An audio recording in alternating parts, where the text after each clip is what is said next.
Hello world. Join the conversation at Dancing Through the Awakening with Dena and Shay. This podcast was inspired by channeled messages Dena receives from her higher self and through the many soul regression sessions Shay has conducted. When we tap into the universal knowledge that is accessible to all of us, our lives can change forever. In this podcast, we share wisdom teachings from the higher dimensions of our reality. So please join us and share in these many inspired conversations. Everybody, welcome to our first episode of this podcast. My name is Dena. I'll be your host, and I am Shay, and I am your co-host here with Dena today. And Dena, what are we talking about today? Well, I think our first episode, we're going to talk about the Bummer Book. Wow. So what is the Bummer Book? I'm excited to hear about it. So yeah, let's hear about what is the Bummer Book and how can this be useful? Well, the Bummer Book is like an idea I came up with because we all have these negative emotions sometimes, right? And we're like, well, what am I going to do with this negative emotion? You don't want to take action, but at the same time, you want to externalize the emotion. So I figured a Bummer Book is you get a blank notepad, you call it my Bummer Book, and you just empty on it everything you're bummed about. And that would help you get it out of your system, give it a voice, because you can't keep it trapped and push it down, so that you give it a voice. And then you feel better. You actually really feel better once you put all that stuff down. You're like, wow. And I didn't know I was feeling like that or to that extent. You know, I knew I was irritated. I just didn't know, for example, I was that angry. You know, it sheds light on how you're really, really feeling so that you can take action after that. What do you think of that idea? Yeah, I think it's a great idea. I love it, actually, because, you know what, there's several times when I have just have all this pent-up emotion inside, and I'm like, what do I need to do? And I'm asking my questions, and I'll get up and I'll walk around the block, and maybe I'll feel a little bit better just being out in nature, but I'll still come back, and those thoughts just regurgitate over and over in your mind, whatever you're thinking about. And I think, what a great concept of a Bummer Book. If I can just go and maybe unload, start writing what the thoughts are going through my mind, transmute them, whatever. And so I think it's a great idea of a Bummer Book to just get those thoughts out of your head so you can release them from your energy field.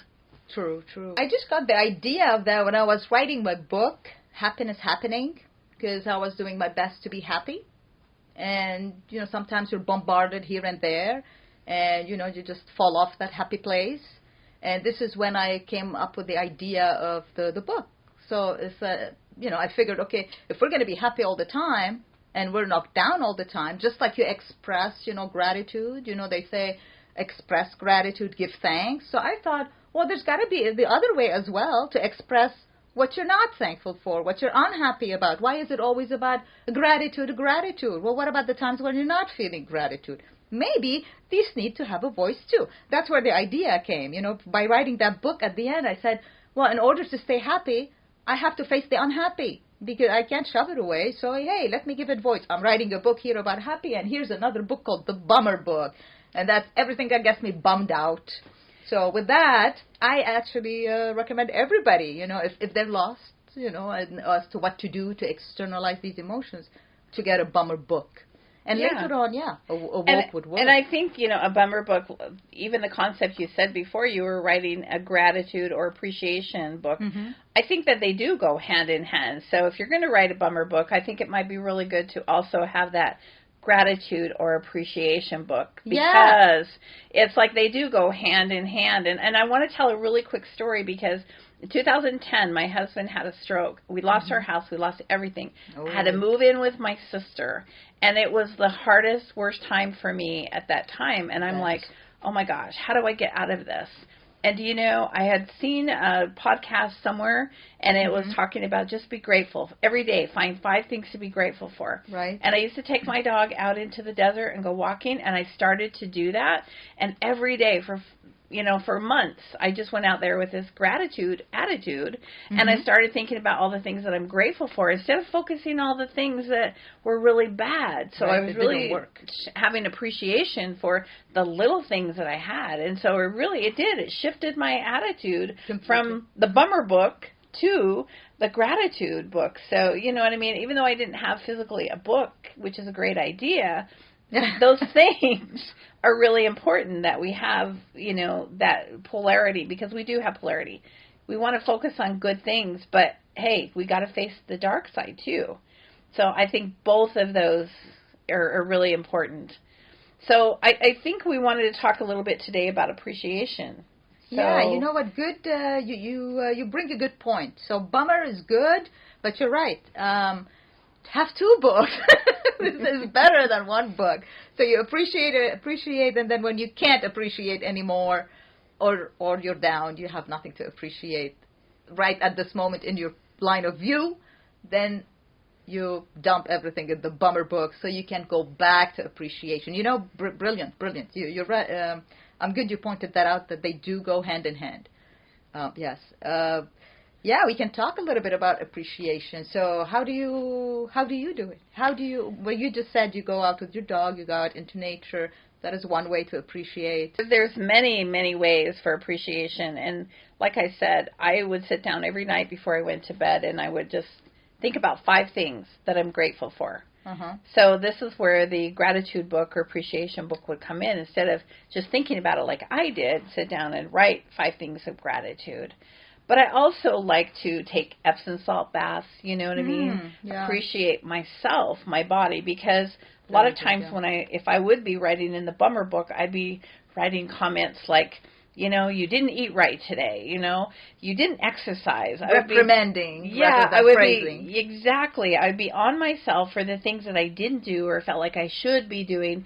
And I always like to say there's no shoulds in the world, because we get to live our life the way we choose, right? Right. And so wherever you are in your journey is okay. And so at night, instead of beating yourself up, but you have the bummer book, release it, but take care of yourself too. So I would have a Epsom salt bath. That makes me feel good.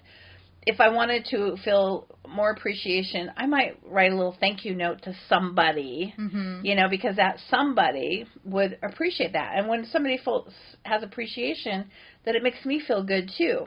And recently, I just share this really quick story. Somebody sent me a video, because I do video editing. They sent me a video and asked me if I could put a picture and some captions on it. And so I did. I brought it in. Now, it could have been like a 10-minute job for me, but as I'm going through it, there's long spaces. The practitioner would ask a question, and then there would be a long space. I thought, I really want people to watch this. So I took out all the pauses in there, and then I put in just like little pictures associated with their conversation, because they didn't want their pictures on there either, kind of like a podcast that we're doing. Right. So whatever they were talking about, this was a past life regression, I put pictures associated with that. Well, just this morning, I got confirmation from the people I did that for, and they were so, so grateful about what I did for them. And it's like I did it out of my heart. And they're like, what do we owe you? And I'm like, no, I did this out of my heart. Yeah. So, it makes me feel appreciated. And it makes them feel appreciated too. So, yeah. So what kind of things have you done? I'll tell you. But important point you just mentioned. Actually, I love it. Not only appreciate, but makes me feel appreciated. That's also very important. Absolutely. Yes. And, for me, appreciation, at first, appreciation for me was things like going to nature, because I love nature. I love the sun. I love the earth. I'm an earth sign, so I guess maybe I relate much. Animals. I love dogs. So for me, expressing my gratitude, my appreciation was through activity, like as a gym, when I go to the gym and move my body. So that to me was appreciating the act of doing. So the act of being, moving, the act of moving, or being under the sun and taking in that warmth, or laying down under a tree and getting some shade, especially during the hot days here, 120 degrees. Absolutely, yes. So for me, these were things that I was able to appreciate because they were natural, they were there, they were abundant, available. I didn't have to do anything to appreciate them. They were there. I was taking advantage, if you want, right? And other times, appreciation would be when it was a bit tougher for me to appreciate. This is when I would start to write down things like 5, 10, 15. I don't set a limit on it. I would just write as many things you are thankful for as possible. And it could be simple things like I'm glad to have a heater, when it's really cold outside. Or, wow, I'm so glad to have a bed to sleep on tonight rather than sleep on the floor. Like little things. But eventually, once you start writing this list, like your whole mental state shifts to gratitude. So that's another way for me also to practice that. Yeah. And I love that you said nature, because honestly, we all need to touch base with nature right now, especially right now with all the chaos that's going on in the world and all of that energy that's around people right now. We're empaths, most of us, and so we pick up that energy from people. But when we can go out and get into nature and appreciate nature, we're able to release and balance some of that negative energy that's floating around us. So yes, nature appreciation is amazing. And you know what? Every time I step into nature, it's beyond me. It's like I cannot help but appreciate, because there's that feeling of relief that comes.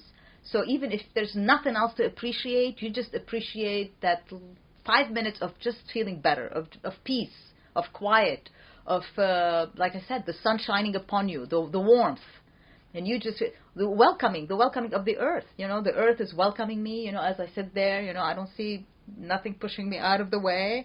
I mean, I'm not talking about places in the world where there are volcanoes and stuff, and we feel sorry and bad for these people. Not sorry, bad, like we sympathize, we send them our love and healing as well. But when you do have that opportunity, if you do live by, or a river, it could be the sea, and you're sitting there, you have your toes dipped in the natural water of the ocean, I mean, these things just make you feel good, you don't have to do anything. And this is when you realize you don't have to earn anything or prove anything to get that natural love of creation that is there for you all the time, in little things. So yeah, nature for me is a big part of it. I have to go there almost every day just to feel grounded again, like as you said, the energy is bombarded from everywhere and you feel it everywhere you go. You step into a store, you feel it. You go down the street, you see the cars, everybody's rushing to go somewhere, and you feel it. So yeah, nature definitely. Yeah, and here in Las Vegas, we're so blessed because we got so many points of nature that are really close, within a couple of hours to us. And just here alone, it's like Mount Charleston is like half an hour, 45 minutes away. It's not very far. But we've got the Grand Canyon. It's a few hours away. We got, Zion's National Park a couple miles away. True. We've got reservations. We got Lake Mead. I mean, there's California, so much. Also with all the oceans. Yeah. And we got Valley of Fire and Red Rock Canyon here. In fact, I was talking to a friend this morning that lives in Minnesota, and she's like, another friend wanted to come to Las Vegas, and she's like, but I just don't like gambling. And I'm like, oh, no, honey, we don't gamble. When you live here in Vegas, it's like, not to say that people don't do that, but when you live here, that's not the big attraction for us. That's not the emphasis of going to Vegas. Yeah, of going to Vegas. But when you tell people you're coming to Las Vegas, that's the first thing that they think. But there's so much more here than just gambling. So nature is beautiful. Definitely. So. See, there you go, guys. Now you know where we're from, Vegas. Yeah, so and there's a community here. We have a lot of spiritual communities, and I want to put a plug in for One Community Rising, because it is a spiritual community that we have here, that we have different activities. So if you're ever in the area, look us up on Meetup or through our website too, because we do like to bring spiritual people together. So we're bringing all the puzzle pieces together. So I just want to put that plug in for the community, so that yes, please. When next time you're in Vegas, do visit on meetup.com. We hold almost weekly, right? Yes. Shay, actually, I don't hold anything. Shay is the one who organizes everything. Thank you. But there's a lot of meetings going on, so when you're in Vegas, pop up and say hello, and you will be welcome with a whole lot of people who are almost on the same, let's call it frequency as opposed to level, Yes, as you, yes. energy, love feeling that we all Absolutely. are right now walking on. Yeah, and join Dena and I here. We're going to be talking about many conversations about many different things. We're having many conversations about many different things, and we would love to hear your feedback. How do you go out there and have gratitude and appreciation? And how do you empty your negative? How do you empty your negative emotion or deal with your negative emotions as well? We would love to hear that too. Bummer book is one option, That's just one. Yeah. So anyway, we appreciate you. Look forward to hearing from you next time, and see you soon. Catch you on the next episode. Have a great day. Bye-bye. Bye. Please join us at Dancing Through the Awakening with Dena and Shay. If you would like to schedule a soul regression session with Shay, please go to shaysisler.com. That's SHAYSISLER.com. We look forward to seeing you again soon.